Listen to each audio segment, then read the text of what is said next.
Saludos amigos de Principalmente. En el día de hoy contamos con la presencia del licenciado Rodolfo Mesa, con quien trataremos interesantísimos y actuales temas de derecho aeronáutico. Quédese con nosotros.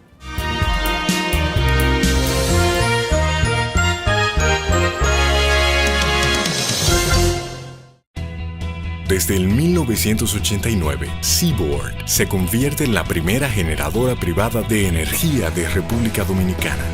En el 2012, reemplaza sus unidades de generación por la unidad Estrella del Mar 2, que opera con gas natural como combustible, armonizando con el medio ambiente y poniéndose a la vanguardia en la producción de energía limpia. Seaboard, comprometidos con la satisfacción de sus clientes, el desarrollo nacional y el medio ambiente.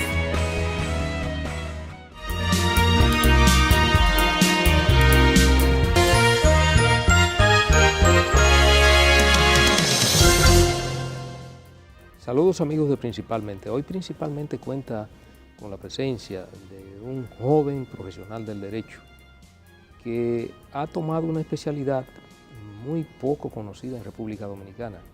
Pocos abogados se han dedicado al ejercicio del derecho aeronáutico en la República Dominicana. Es un grupo muy selecto de juristas que se han iniciado en esta rama del derecho, y una rama del derecho sumamente importante, porque en la medida en que se van desarrollando los países, y sobre todo países como el nuestro, que su principal fuente económica, una de las principales fuentes económicas es el turismo, obviamente que el derecho aeronáutico juega un papel fundamental. Nosotros, a pesar de ser un país pequeño, tenemos más de 7 aeropuertos ubicados en diferentes puntos estratégicos del país, y aún pudiera que en el futuro pudiéramos tener más aeropuertos, lo que significa que el derecho aeronáutico seguirá desarrollándose y jugando un papel clave en lo que tiene que ver como rama del derecho en República Dominicana. Pues hoy contamos con la presencia del licenciado Rodolfo Mesa, que se ha especializado, que ha hecho estudios y que ha ejercido profesionalmente sobre todo el derecho aeronáutico. Doctor, un placer tenerlo aquí con nosotros Principalmente. Mire, déjeme decirle que es la primera vez en estos más de 5 años que tenemos ya desarrollando este programa Principalmente, que vamos a hablar de derecho aeronáutico, y también debo decirle que me siento de una u otra manera, aunque no lo he ejercido, muy identificado con el derecho aeronáutico, porque en una ocasión tuve la oportunidad de estar vinculado al área aeronáutica cuando tuve la oportunidad de dirigir el Departamento Aeroportuario de República Dominicana, que antes, todavía en ese proceso, dirigía todos los aeropuertos del país. Entonces tuvimos una vinculación con el asunto aeronáutico, y la verdad que fue una grata experiencia compartir y conocer ese sector aeronáutico, sobre todo cómo funcionaba en República Dominicana. Entonces vamos a entrar en materia. Licenciado Mesa, ¿cómo se ha desarrollado el derecho aeronáutico? ¿Se le pudiera considerar una rama del derecho administrativo, del derecho civil? ¿Cómo usted ubica, sabiendo el desarrollo que está experimentando como rama del derecho, el derecho aeronáutico, y cuál es su génesis, sus raíces? Bueno, muchas gracias por la invitación, y para mí un honor y un placer estar aquí, compartir con ustedes algunas ideas sobre el tema del derecho aeronáutico. Bueno, lo primero es que hay que ver el derecho aeronáutico como un sector económico regulado, altamente regulado. En mi opinión, quizá uno de los sectores con mayor nivel de regulación por lo que tiene que ver con la seguridad. Regulación tanto interna, local, nacional, como seguridad, como regulación internacional, que se da a través de la Organización de la Aviación Civil Internacional, la OACI. En mi opinión, como sector económico regulado, está muy vinculado al derecho administrativo, por todas las instituciones del derecho administrativo que intervienen en su operación y su desenvolvimiento. La génesis del derecho aeronáutico, algunos tratadistas tienen opiniones diferentes sobre el tema, pero yo pienso que se origina en lo que tiene que ver con la aviación militar. La aviación militar, a partir de la aviación militar, es que se comienza a desarrollar, o parte de ahí, la aviación civil para fines y usos civiles.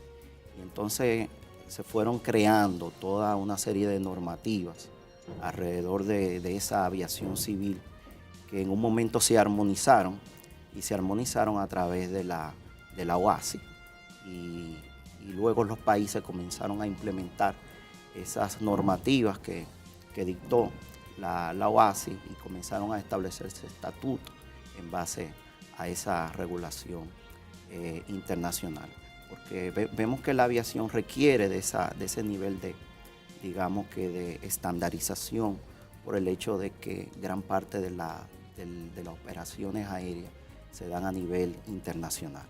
Entonces, para evitar conflictos entre normativas de una jurisdicción y otra, se ha tratado de que a través de ese órgano se puedan crear y modular normativas que sean aplicables a todas las jurisdicciones. Licenciado Mesa, ya que usted ha señalado que tiene un alto componente, digamos, de regulación, y lo vinculaba también al derecho administrativo, en todo caso, esa área, ese ámbito del derecho, que es el derecho aeronáutico, tiene unos actores o unos sujetos. Basta uno llegar a un aeropuerto y encuentra que tiene que ver un oficial de migración, o posiblemente aduanas, hay policía posiblemente de áreas especializadas, hay quizá una policía especializada para aeropuertos, pero también hay las policías de investigación en delitos específicos como drogas u otro tipo de fenómenos. Pero están también los operadores de actividades puramente comerciales. Si usted pudiera decirnos a nosotros cuál es el escenario en el cual opera ese derecho aeronáutico, las relaciones entre quiénes, digamos. Sí, bueno, los reguladores que intervienen en el derecho aeronáutico son principalmente el Instituto Dominicano, en el caso dominicano, el Instituto Dominicano de Aviación Civil, IDAC, que está a cargo de todo lo que es la seguridad operacional. Tiene que ver con todo lo que son los controles de seguridad de la navegación aérea, y verifica, digamos, que como órgano técnico, que todos los actores del sector cumplan con los niveles de seguridad normativa. Tenemos también la Junta de Aviación Civil, que interviene en lo que es la parte de regulación de transporte aéreo comercial, ver los temas comerciales de acuerdo con lo que establece la ley y la normativa, es la que está a cargo de pedir los permisos de operación, y ver los temas legales de los actores que cumplan con los requisitos legales. Tenemos también el Cuerpo Especializado de Seguridad Aeroportuaria, que es el CESAC, que está a cargo de la seguridad física de las instalaciones aeroportuarias, y es que tiene que ver con que no hayan intervenciones ilícitas, tanto en los aeropuertos como en los operadores. Es un órgano dependiente de la Fuerza Armada, y como tal se maneja como órgano militar, pero con un alto nivel de tecnificación en materia aeroportuaria. Y bueno, y también intervienen ya lo que son los órganos de migración, el Departamento de Migración. También intervienen otros estamentos militares del Estado, como usted muy bien mencionaba, los organismos de control de drogas, la Policía Nacional también interviene. Estos son básicamente los principales actores desde la perspectiva del Estado que intervienen en la aviación. A propósito, licenciado Mesa, de este gran catálogo de actores que intervienen digamos, en el desarrollo de las actividades aeronáuticas a nivel civil en la República Dominicana, algunos de ellos ya con un arraigo mucho más antiguo en el ordenamiento y en el sistema dominicano, como son la Dirección General de Aduanas y la Dirección General de Migración, y otros que suenan un poco más novedosos, como son el Instituto Dominicano de Aviación Civil, que como bien señalaba el doctor Jiménez al inicio del programa, él pudo dirigir un departamento aeroportuario que por lo visto fue modificado posteriormente, y una junta de aviación civil. Entonces algunos de ellos del orden civil y otros como el CESAC del orden militar. Esto nos da un esquema institucional muy complejo que nos puede llevar a concluir que el esquema normativo que regula las actividades aeronáuticas a nivel civil debería ser igual de complejo también. Y por lo tanto me gustaría preguntarle cuál es ese entramado normativo, cuáles son las leyes principales que regulan la actividad aeronáutica en la República Dominicana, y en ese mismo orden, ¿estamos nosotros a la par de los países de la región? ¿Tenemos una normativa que regula la actividad aeronáutica actualizada a las necesidades y al gran desarrollo que está teniendo el sector turismo y la recepción de pasajeros en la República Dominicana? Bueno, la principal normativa es la Ley de Aviación Civil, la Ley 491 del 2006. Esa ley tiene ya más de 10 años, aunque en la práctica local quizás no es una ley muy antigua, sí ya requiere de revisión, porque la dinámica del transporte aéreo es muy activa y las necesidades de regulación también van marchando a la misma velocidad. Entonces, esa ley solamente recibió una revisión en el año 2013, que fue muy puntual para permitir que operadores aéreos o que capital extranjero pudiera intervenir en el negocio de la aviación civil, y a partir de esa revisión del 2013, una empresa con capital 100% extranjera, si es del sector, puede aplicar para una licencia como aerolínea nacional. Entonces, fuera de esa revisión que se hizo en el año 2013, no se ha hecho ninguna revisión a la Ley de Aviación Civil. Y yo creo que ya es el momento oportuno para mejorar esa normativa. Hay que ver que la aviación civil dominicana pasó por un momento de crisis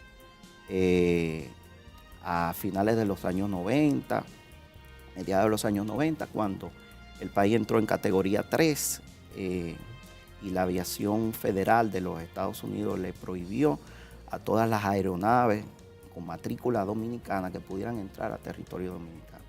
Entonces, a partir de ahí, muchos actores locales se vieron en la necesidad de cerrar sus operaciones, y varias aerolíneas dominicanas de carga, sobre todo, tuvieron que lamentablemente desaparecer. Pero luego, digamos, de tocar fondo la aviación civil en ese momento, se involucró en un proceso de mejoras técnicas, buscaron asesoría, el Estado Dominicano buscó asesoría técnica internacional, y luego de un proceso muy largo se llegó a superar esas dificultades, y las sanciones en las que estaba la aviación civil fueron superadas. Entonces, a partir de ahí hubo, digamos, que un renacer de la aviación, porque se tomaron todos los controles normativos de seguridad que hacían falta, y se hizo una gran inversión al punto de que hoy en día República Dominicana es referente en materia de seguridad operacional. El IDAC ha hecho un trabajo formidable en ese sentido, y incluso cuenta con una academia de formación en el área, la cual está certificada por la OASI, y vienen de otros países reguladores de aviación civil a formarse en el ASCA, que es la academia que depende del IDAC. Pero viendo que los temas de seguridad operacional han sido ya resueltos, pienso que debemos abocarnos a estudiar los demás problemas que inciden en la aviación, sobre todo los temas comerciales. La parte comercial de la operación comercial de la aviación es uno de los aspectos que creo que requieren con mayor urgencia revisión en la parte normativa. Y también lo que tiene que ver con los aeropuertos, la operación de los aeropuertos, el servicio aeroportuario, cuenta con una legislación que está completamente fuera de la realidad actual, porque es la Ley 8 de 1978, es una legislación que se creó en un momento donde todos los aeropuertos eran una dependencia estatal, eran operados por el Estado. Ese esquema cambió a partir de finales de los años 90, cuando se concesionaron los aeropuertos y otros aeropuertos pasaron a control privado, o se crearon aeropuertos, mejor dicho, de capital completamente privado. Entonces aquí coexisten una realidad de aeropuertos concesionados y aeropuertos privados que no está prevista en la normativa. Esos son aspectos muy importantes que requieren de una profunda revisión para poder llevar la normativa a la realidad. Ciertamente, el licenciado Mesa toca un tema que a nosotros en su momento nos tocó la oportunidad de participar, sobre todo ya al final. Estamos hablando de año 1999, 2000, cuando se produce el proceso de privatización de los principales aeropuertos del país. El Aeropuerto Internacional Las Américas, entre los más importantes, Las Américas, Puerto Plata, Mario Montés, Arroyo Barril, el antiguo aeropuerto de Herrera, que luego se convirtió en Higüero. Los principales aeropuertos que había en ese momento, con excepción obviamente, tal y como lo plantea el licenciado Mesa, del aeropuerto de Punta Cana, que arrancó como un aeropuerto privado desde su nacimiento. Y luego, finalmente, al final de nuestra gestión como director aeroportuario, se le otorga el permiso para la construcción del aeropuerto Cibao, que era un aeropuerto que venían luchando durante muchísimos años y no lograban la autorización para realizar ese aeropuerto, que se ha convertido también en uno de los aeropuertos más importantes del país, el aeropuerto Cibao. Y es cierto lo que dice el licenciado Mesa, porque nosotros, siendo director aeroportuario, funcionábamos con esa ley, la Ley 8, que fíjense qué singular. La Comisión Aeroportuaria, que es realmente la rectora de la política aeroportuaria del país, la preside el ministro de Obra Pública, y el director aeroportuario era el director ejecutivo, vendría siendo como el secretario de la Comisión Aeroportuaria. Obviamente era la parte ejecutiva y era vamos a decir, que mandaba en los aeropuertos. Entonces, ¿qué fue lo que se vio en ese momento? Los aeropuertos manejados por el Estado, básicamente no, si lo hubiésemos tenido en este momento, todavía fuera un desastre. Porque usted sabe que el asunto del clientelismo político y una serie de factores, y creo que fue una decisión correcta el hecho de producir esa transición de los aeropuertos dominicanos a manos privadas, porque podemos ver la diferencia cuando uno viaja por el aeropuerto de las Américas. Lo mismo se puede ver cuando uno viaja por Puerto Plata, e incluso también por el aeropuerto de Higüero, y Punta Cana ni se diga. Que déjeme decirle que también Punta Cana estaba funcionando pero sin contrato, y el contrato de operación de Punta Cana se pudo conseguir cuando nosotros fuimos director aeroportuario, porque también había una resistencia a darle ese contrato y esas cosas. De manera que, qué interesante. Ahora, desde la perspectiva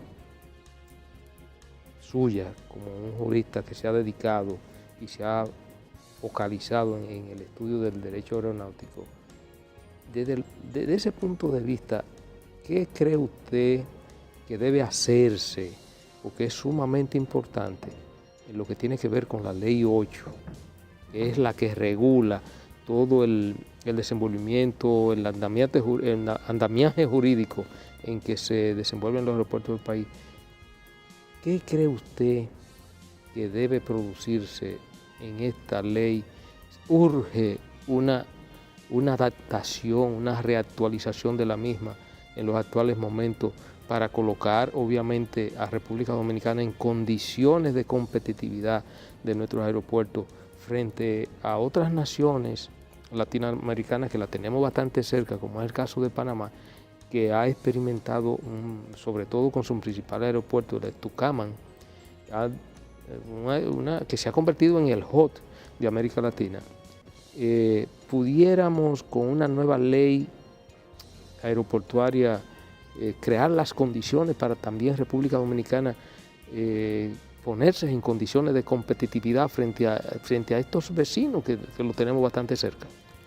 Bueno, la parte aeroportuaria y del servicio aeroportuario es, digamos que una de las patas de la mesa para poder crear un hub que creo que por nuestras condiciones geográficas, condiciones económicas, como principal economía de la región del Caribe, entre otros elementos, nosotros tenemos ya, pienso que condiciones que nos pudieran permitir competir con Panamá en cuanto a un hub de servicio aeronáutico. Pero en lo que se refiere a la normativa, hay que ver el servicio aeroportuario como un servicio público.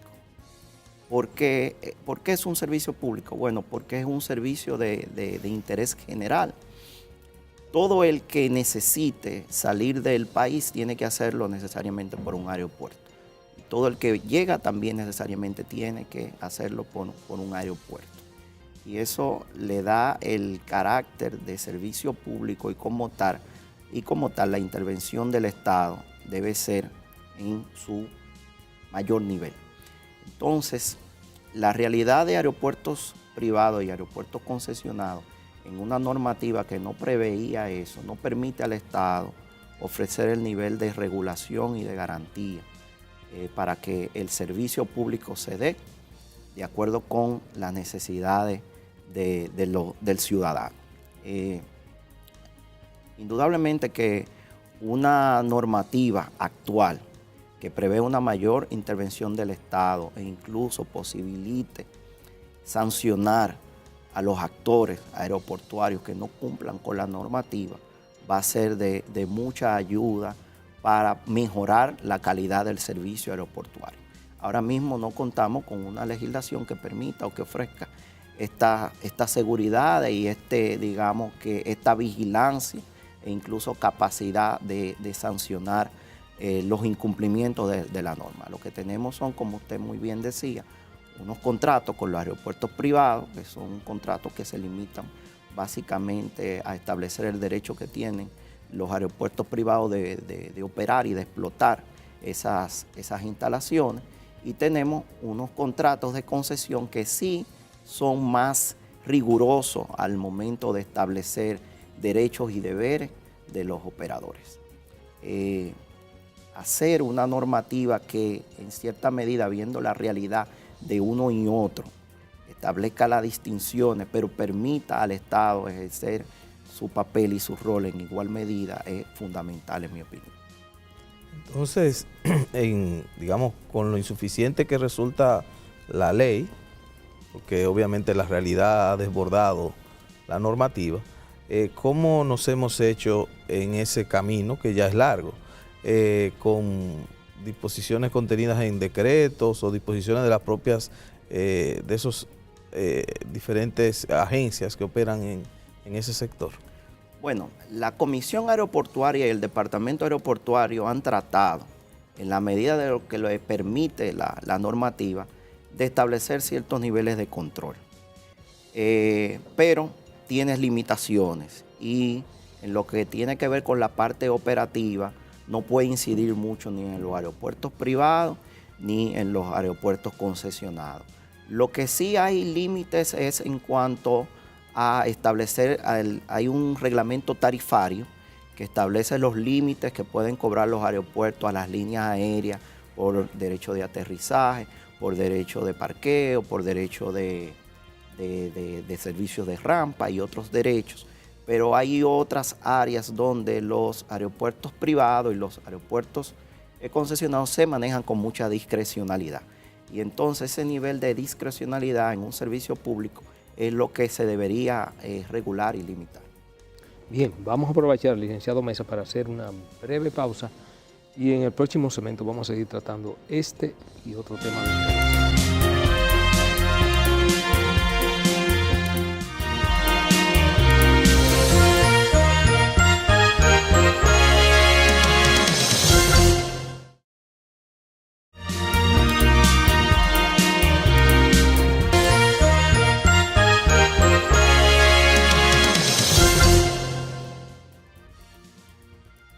Seguimos, amigos, principalmente hoy contamos con la grata presencia del licenciado Rodolfo Mesa. Bien, este es un tema que particularmente a mí me apasiona mucho porque tuve esa vivencia que no fue muy larga, fue de un año, porque entré del 99 al 2000 ya al final de la gestión del partido, la primera gestión de gobierno del PLD. Y me tocó vivir sobre todo el proceso de transición de lo público a lo privado, que fue un proceso sui generis, porque el departamento aeroportuario tuvo que desprenderse del poder. Es decir, cuando yo llego al departamento aeroportuario, el departamento aeroportuario tenía 3.000 empleados. O sea, la mayoría fundamentalmente estaba en el Aeropuerto Internacional de las Américas, pero Puerto Plata también tenía una gran nómina. También la tenía Arroyo Barril en Samaná. Y bueno, el que menos tenía, porque yo me sorprendí, le voy a hacer esta anécdota, que fui a Barahona, al aeropuerto María Montés, una buena infraestructura aeroportuaria, déjeme decirle, que la construyó el doctor Joaquín Balaguer y que ojalá algún día pueda despegar. Y me pasé ahí prácticamente una mañana y no aterrizó nada. Entonces yo decía, bueno, aquí lo único que aterrizan son moscas, porque había mucha mosca, me recuerdo.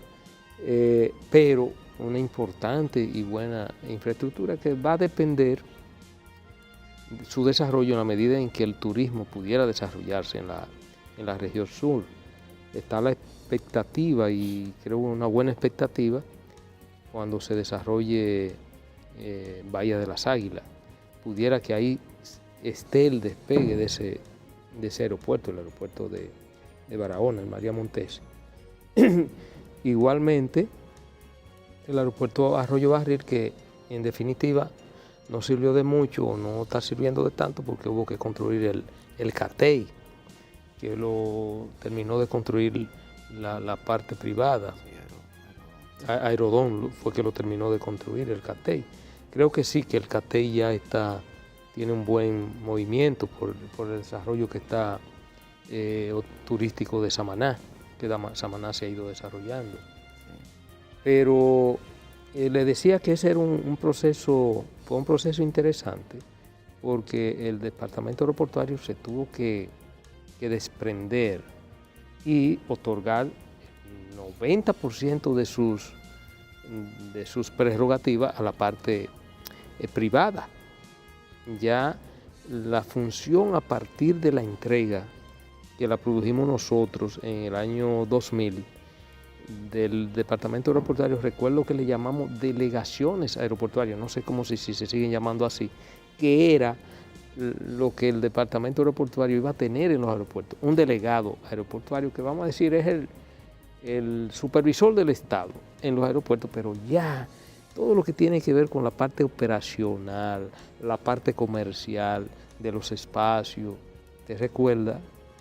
O por lo menos usted lo pudo vivir eso, que en los aeropuertos, el gran negocio de los aeropuertos, aparte de las tasas que se cobran por aterrizaje, por parqueo, el gran negocio está en los espacios de los aeropuertos, las tiendas, el catering es otra parte, el catering de los aviones. Yo recuerdo que había una compañía, yo no sé si está todavía, era Roca, me parece que era Roca, que era la que servía el catering a los aviones. Cuando ya es un negocio enorme, enorme eso. El negocio aeroportuario y sobre todo el aeronáutico en sentido general es un negocio sumamente lucrativo e importante. Entonces, esa parte, no sé, usted que está inmerso en ese mundo aeronáutico, no sé cómo se ha venido desarrollando esa relación, Estado representado por un lado por el Departamento Aeroportuario y la parte concesionaria de los aeropuertos del Estado, pero también los aeropuertos propiamente privados. Yo recuerdo que en el aeropuerto de Punta Cana, a pesar de que era un aeropuerto privado, teníamos una delegación y teníamos un representante del Departamento Aeroportuario, aún siendo yo en esa ocasión director del Departamento Aeroportuario. ¿Cómo se ha manejado esa relación todavía sin un marco legal readecuado, modernizado, porque todavía contamos con la Ley 8 del año 1978? ¿Cómo se ha hecho a través de resoluciones de la Comisión Aeroportuaria, a través de resoluciones del IDATO, la Junta de Aeronáutica Civil? No sé si todavía, porque después de la modificación de la Ley de Aeronáutica Civil, que yo recuerdo que en esa ocasión era la 505, pero que eso fue totalmente modificado con la ley que crea el IDAT. Sí. No sé si todavía el Departamento Aeroportuario forma parte de la Junta de Aeronáutica Civil, en esa ocasión lo formaba, nosotros éramos miembros de la Junta de Aeronáutica Civil. ¿Cómo está ese andamiaje jurídico y cómo funciona esta relación Estado con parte concesionada y la parte privada? Sí, bueno, en la realidad, cuando nosotros tenemos un sector regulado que cuenta con la normativa adecuada, es natural que el ente regulado sea en cierta medida reacio a ser regulado y controlado. Aquí tenemos un sector regulado que no cuenta con una normativa adecuada. Entonces, los niveles, digamos, que lo que mencionaba hace un momento de discrecionalidad del ente regulado son mucho mayores. La Comisión Aeroportuaria y el Departamento Aeroportuario están ahora mismo inmersos en un proceso de consulta con la OASI para establecer propuestas de leyes para poder presentar al Congreso una propuesta de ley para adecuar la Ley 878 a lo que tenemos actualmente. Ciertamente hay un delegado, se cuenta con un delegado en los aeropuertos, pero ese delegado es, en mi opinión, más bien un observador de las actividades del aeropuerto, más que un ente fiscalizador, que debería ser un ente fiscalizador. Y entonces se presenta conflicto donde debería intervenir la comisión y no puede. Ha salido en la prensa hace unos años, y creo que puede servir como referencia, un conflicto que se originó a raíz de que varias empresas de duty free, de zona franca, en uno de los aeropuertos, entró en conflicto con el concesionario, porque el concesionario había pactado con otra empresa establecer una sola empresa de servicio de zona franca, que es un área muy rentable en la operación de los aeropuertos. Estas empresas que estaban antes de la concesión tenían unos contratos a largo tiempo. El concesionario no pudo rescindir esos contratos y lo que hizo en la práctica fue que aisló a las empresas de zona franca. Y cuando uno viaja puede ver que hay unas tiendas de zona franca que están apartadas de las demás, como una forma de forzar a esos entes económicos a que rescindan los contratos. Es un escenario donde debería intervenir perfectamente el ente regulador y establecer condiciones de equidad y de igualdad. pero no puede hacerlo, los conflictos continúan en los tribunales y estas empresas siguen en cierta forma restringidas en sus operaciones.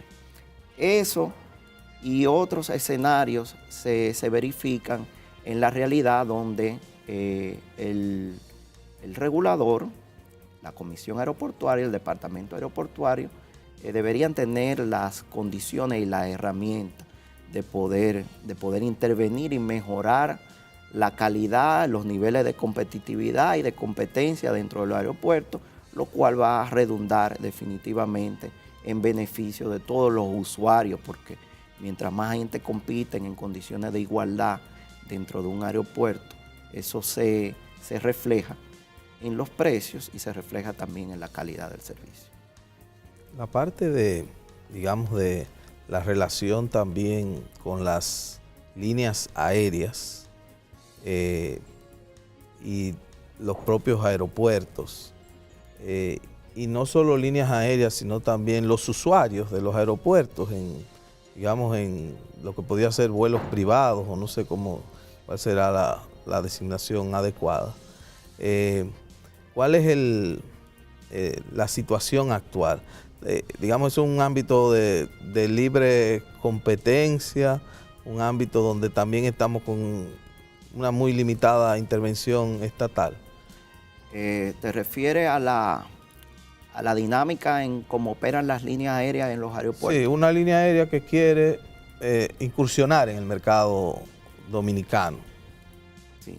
Bueno, tenemos, como mencionamos, la situación de los aeropuertos concesionados, los cuales por el contrato de concesión están obligados a ciertos niveles de apertura en cuanto a la entrada, al ingreso, al acceso de los operadores. O sea, se les exigió o se les exige a los concesionarios tener ciertos niveles de apertura. Sí, se les exige ciertos niveles de apertura en los contratos de concesión. Eso no ocurre con los contratos de los aeropuertos privados, donde lo único que se establece en esos contratos, que son muy, digamos que, escuetos en cuanto a al desarrollo de la relación entre el Estado y ese operador privado, es que le permite operar y explotar el aeropuerto. No se establecen esos niveles de control y de apertura y de acceso que se establecen en los contratos de concesión. Lo ideal es que una regulación establezca niveles de apertura que permita que cualquier operador que cumpla con las regulaciones y las normativas de seguridad pueda hacer negocio en cualquier aeropuerto de República Dominicana. Entonces es más fácil en los concesionados que en los privados para la línea aérea, de alguna manera. Digamos que hay mayor nivel de discrecionalidad en los aeropuertos privados que en los aeropuertos concesionados para que el operador del aeropuerto permita o rechace el acceso. Ya comprendo. En estos temas, licenciado Mesa, evidentemente hay una gran cantidad de agentes que entran en juego para poder ofrecer ese servicio, digamos, ese servicio de interés general o servicio público, que en muchas ocasiones es un servicio que los particulares, las personas comunes solicitamos o el cual utilizamos por placer, otras veces por necesidad y otras veces por temas de trabajo. Y digamos que el escenario en el que cada uno de nosotros se inserte en la solicitud y en el uso de ese servicio, vamos a requerir diferentes tipos de cosas. Ya hablamos de que los concesionarios tienen esos grandes espacios que deben de ser costosísimos y tienen una alta rentabilidad para las tiendas y las zonas francas que quieren colocarse ya normalmente cuando uno cruza esa línea de los agentes de migración y de aduanas, que ya uno se va a esperar a su gate o a su puerta de embarque.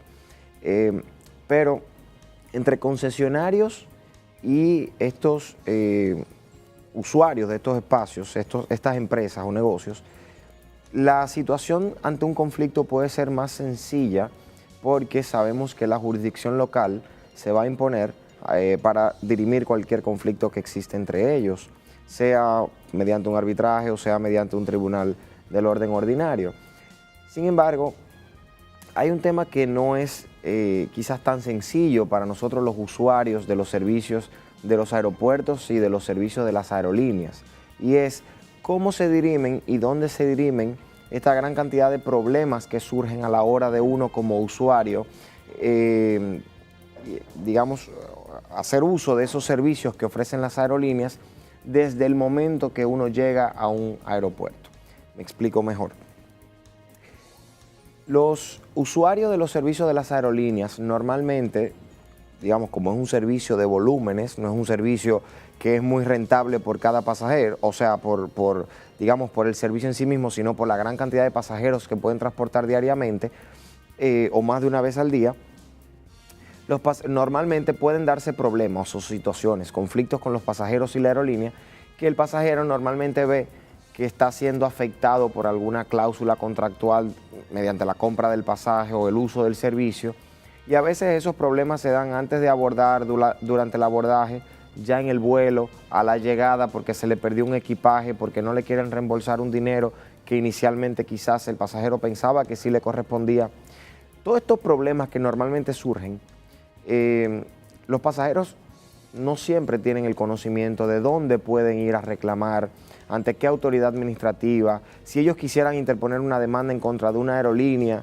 Y esto quizás a veces se puede agravar cuando estas aerolíneas o estas empresas que ofrecen los servicios aeronáuticos no tienen necesariamente una oficina comercial en el país donde están ofreciendo el servicio. A veces ellos están dando el servicio mediante un representante, y el servicio de abordaje y todos los servicios de counter se dan mediante una empresa subcontratada en el país en cuestión.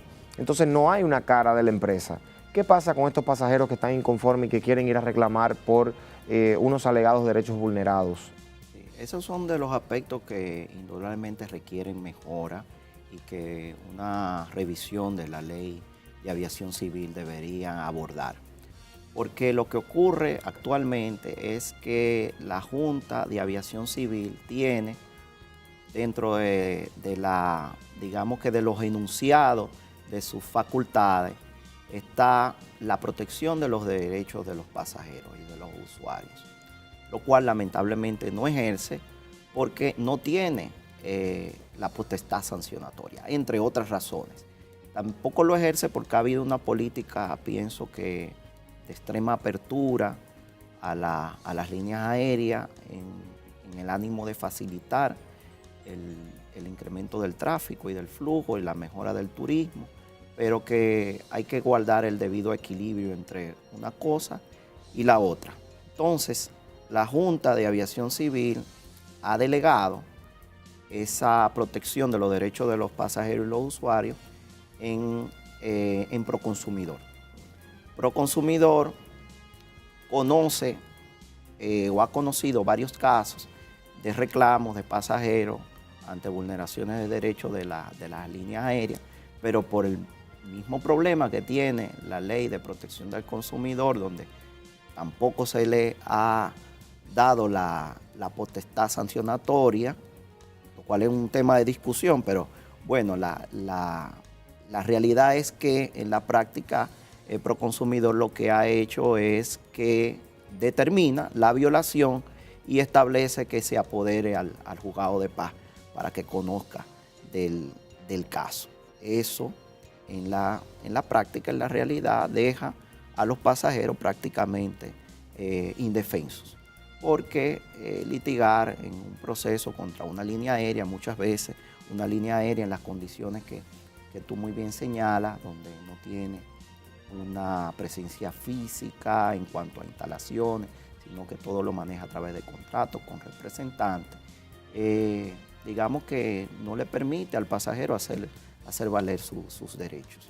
Debemos tratar de encontrar un nivel de normativa y de regularización que permita el flujo constante del tráfico aéreo, el incremento de las aerolíneas y del negocio aéreo comercial, pero que también permita la protección de los derechos de los pasajeros, evitando un extremo y el otro, porque se dan casos, por ejemplo, el de Brasil, donde en los aeropuertos hay un tribunal para conocer las demandas de los derechos de los pasajeros, lo cual ha, digamos que, creado una gran alarma en en las aerolíneas que operan en diferentes aeropuertos, como el de Guarulhos, en Sao Paulo, donde tú te encuentras con un tribunal para conocer derechos de pasajeros.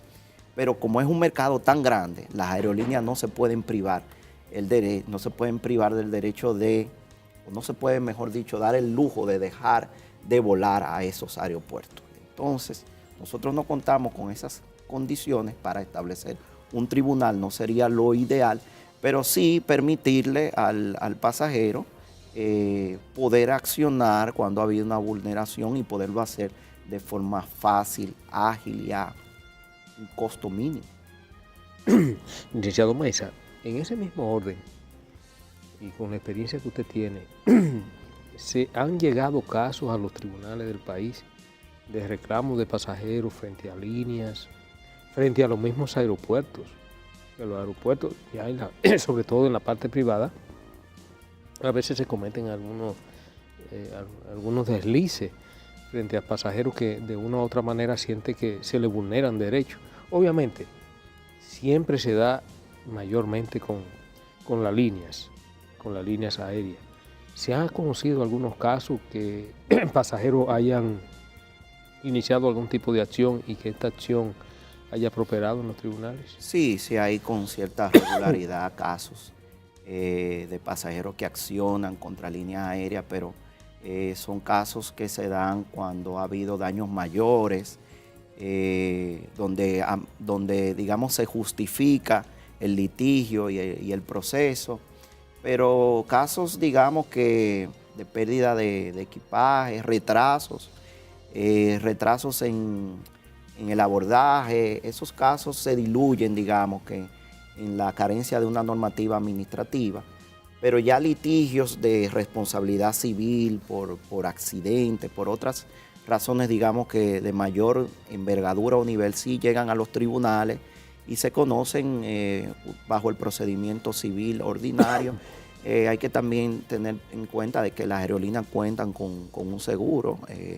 El seguro interviene en prácticamente todos los casos donde están envueltas las líneas aéreas y muchas veces esos casos llegan a una transacción antes de culminar todo el proceso. Interesante. No hay ahí cláusulas de, digamos, de establecimiento de una jurisdicción diferente, que luego las líneas puedan oponer a los accionantes, de que no puedan acudir a la jurisdicción local. No, en la práctica eso no ocurre. El contrato, también hay que tener presente que el contrato de transporte aéreo es un contrato que está regulado tanto a nivel local como a nivel internacional. Esos contratos no se le permiten establecer cualquier tipo de cláusula. Entonces, lo que tiene que ver con la jurisdicción competente va a ser la del lugar de los hechos, donde ocurrieron los hechos. Y en los casos de los aeropuertos dominicanos, la jurisdicción. Ahí vemos entonces de nuevo lo que usted señalaba al inicio, de que esto es uno de los ámbitos más celosamente regulados.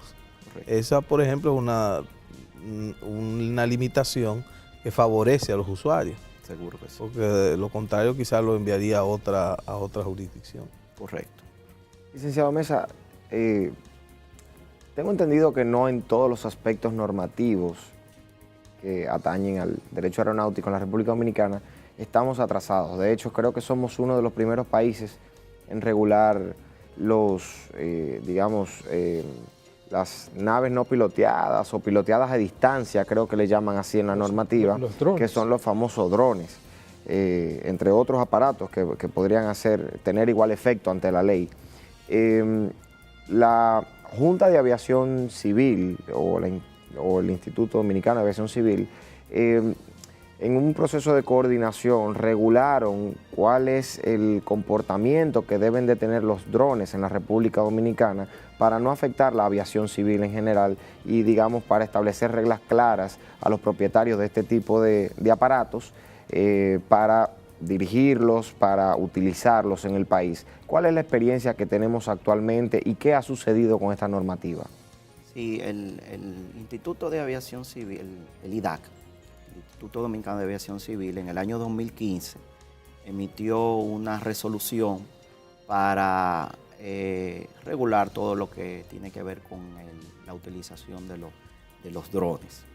Es un área muy nueva de la aviación civil, donde no solamente nosotros, sino todos los países, digamos, que están en alerta y a la expectativa de ver qué está ocurriendo en las demás jurisdicciones para apoyarse en esas experiencias y poder tener la mejor regulación. Pero como es un área tan cambiante, siempre vamos a tener una regulación que va a estar un poquito detrás de la realidad. En el caso dominicano, es una normativa que es buena para ser, digamos, de las primeras, y que el mismo IDAC, consciente de lo que está ocurriendo con los drones, estableció que era una normativa provisional hasta que se pudiera desarrollar una normativa definitiva, hasta que la OASI pudiera dictar lineamientos. La OASI ha ido avanzando en esos lineamientos generales, y ya nosotros hemos tenido cierta experiencia con los drones. Los drones se están utilizando para vigilancia de la frontera, se están utilizando también para hacer hay algunos pilotos para utilizarlo en el Servicio Nacional de Salud. Yo tuve la oportunidad de participar en una de esas experiencias muy interesantes, donde, viendo la situación que tenemos en algunas zonas de nuestro país, donde desplazarse de un centro de atención primaria, que es donde se atienden los pacientes que viven en poblaciones remotas, ¿verdad? Esas muestras, esos análisis que se hacen a los pacientes en esos centros de atención primaria deben ser enviados a un centro de diagnóstico. Muchas veces el centro de diagnóstico está alejado, y entonces implica que pacientes de escasos recursos tienen que trasladarse, no lo podían hacer, se quedaba el tratamiento sin realizarse. Entonces, a través de drones se toman las muestras desde el centro de atención primaria y se llevan al centro de diagnóstico. El centro de diagnóstico entonces envía los datos por correo, por fax, y así el paciente puede tener la indicación sin tener que desplazarse, sin incurrir en gastos. Y esa ha sido una de las experiencias prácticas de la utilización de los drones, donde República Dominicana es modelo y es referente. Obviamente es algo que está todavía en un proceso de desarrollo, de implementación, pero la idea es irlo ampliando. Es un programa que se hizo con el apoyo del Banco Interamericano de Desarrollo y de otras instituciones estatales nacionales.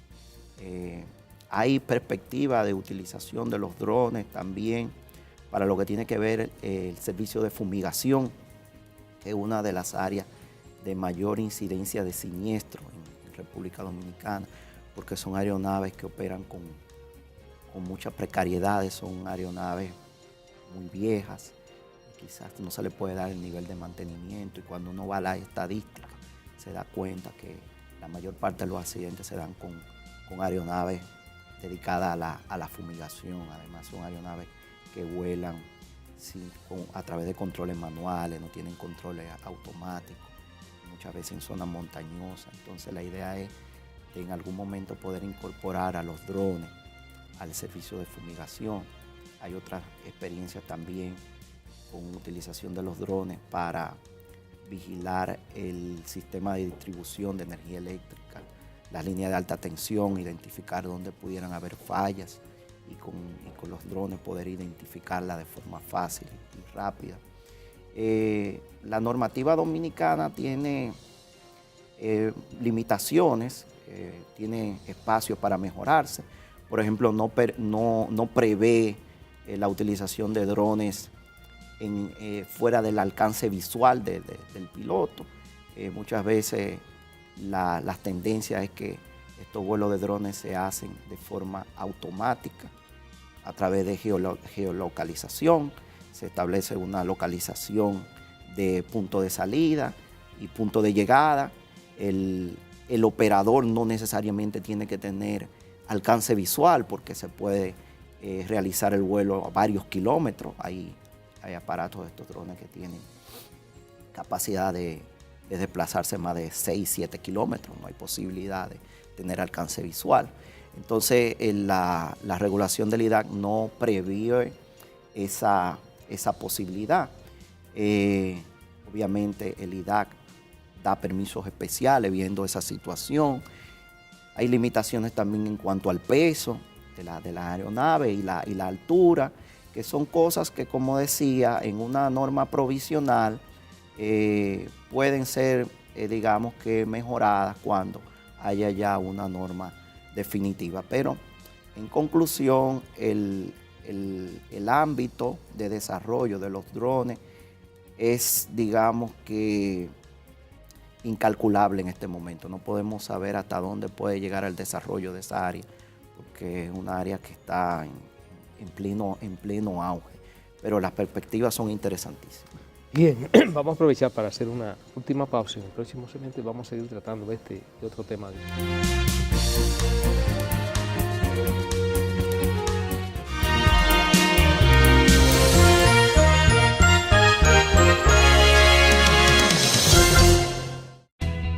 Desde el 1989, Seaboard se convierte en la primera generadora privada de energía de República Dominicana. En el 2012, reemplaza sus unidades de generación por la unidad Estrella del Mar 2, que opera con gas natural como combustible, armonizando con el medio ambiente y poniéndose a la vanguardia en la producción de energía limpia. Seaboard, comprometidos con la satisfacción de sus clientes, el desarrollo nacional y el medio ambiente.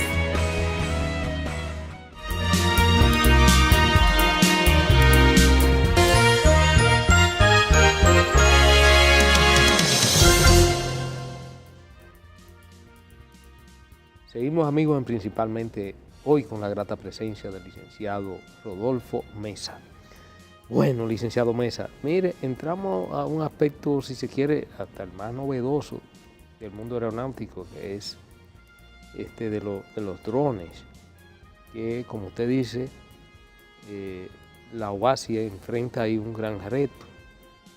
Usted hacía referencia ya a aspectos de mucha utilidad que tienen los drones, y ya incluso en nuestro país. Pero ya yo veo que en Estados Unidos hay drones que te llevan la pizza a tu casa. Amazon a está usando domicilio. drones. Amazon fundamentalmente. Y eso se va, bueno, tenemos también drones, aviones ya, no tripulados, que son drones utilizados por las Fuerzas Armadas de los Estados Unidos y otros países desarrollados. Pero hemos visto, y un caso, si se quiere, reciente, de un intento de magnicidio que hubo recientemente en Venezuela, que fueron con 2 drones, que hubo un atentado para cegarle la vida al presidente de Venezuela. O sea que ya también los drones envuelven la seguridad nacional. También otro aspecto interesantísimo tiene que ver con la privacidad. O sea, usted está en su casa y de buena primera, sin usted darse cuenta, lo están filmando. Un dron lo está filmando. O sea, yo pienso que el mundo aeronáutico, con la irrupción de esas naves no tripuladas, tiene grandes retos y desafíos.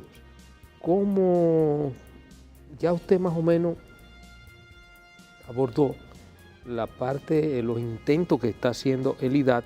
Yo tengo amigos que son aficionados a los drones y ya veo que hay que utilizar un permiso para poderlo volar en el IDAC, que se paga muy poca cosa, pero que tiene que estar registrado. En fin, ya veo que mínimamente el IDAC está avanzando en esos aspectos, pero ¿y los desafíos que tenemos? Todavía, afortunadamente, en República Dominicana no hemos tenido casos que se pudieran considerar que atenten contra la privacidad o que por lo menos atente contra la seguridad de ninguna persona, pero eso podrá venir. ¿Cómo usted ve que pudiéramos en el futuro, o casi si se quiere en el presente, comenzar a enfrentar esos desafíos que tenemos por delante? Y bueno, los primeros pasos han sido registrar los operadores de los drones, lo que pudiéramos llamar los pilotos, y registrar también los equipos. Tienen que tener cierto nivel de capacitación y se les advierte sobre las consecuencias de lo que pudiera generar una violación de la privacidad. El IDAC, a través de ese registro, ya tiene cierto nivel de control. Ahora, eso no es suficiente y los principales desafíos se están viendo en las frecuencias que se utilizan para operar los drones.